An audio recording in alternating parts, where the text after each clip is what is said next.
Hi there, welcome to Realistic.Life. Realistic.Life is the practice of self-kindness. So it's a meeting ourselves where we are in each moment and practicing kindness for ourselves in that moment.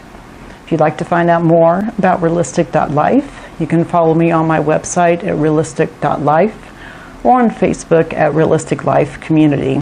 I'm Lisa and I'm glad to have you here today. So today, let's just talk a couple of minutes about connection.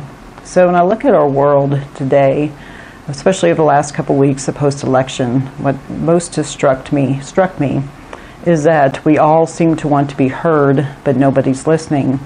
And when I look at the way that we're treating each other and the way that we're talking at each other or screaming at each other, it's pretty obvious why I know I'm not willing to listen to someone if someone or myself is blaming or shaming, telling someone is wrong for the way that we think, the way we see something. Why would we listen? It is possible. My husband and I have very kind, open-hearted conversations, listening to each other's viewpoint all the time. I went out with a friend lunch last week, and we just had a really nice conversation, exchanging our thoughts, the way that we see things, and it was a really great conversation. So it's the way that we're trying to connect that I think maybe needs a little bit of tweaking that I would like to see. So last night my husband and I were watching the movie Batman versus Superman. And there's a couple parts that really stuck out at me, but the biggest part that stuck out at me was that Batman and Superman thought that they were enemies, hated each other the whole time. But it wasn't until they were fighting and Superman started calling out his mom's name and they realized that they both have a connection. Both of their mom's name is Martha. And that's when everything all of a sudden just changed.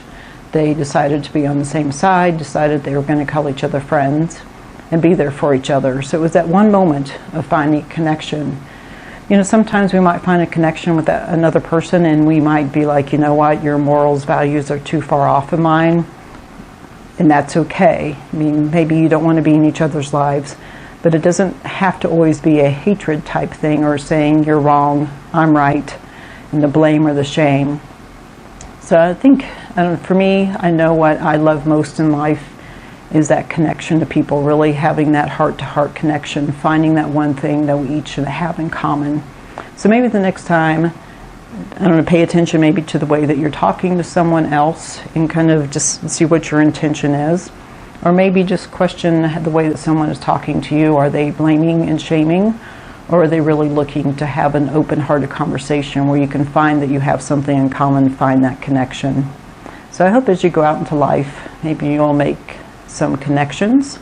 Maybe some will turn out the way that you hope, maybe some won't. But the more chances we take, the more chances that we have of making those heartfelt connections. So I thank you for being here with me again on Realistic.Life, and I look forward to seeing you again. Until then, may you be kind to yourself, may you accept yourself just as you are, and may you be so full of love for yourself that it naturally overflows to the world. Thank you. Be kind to yourself. Until next time.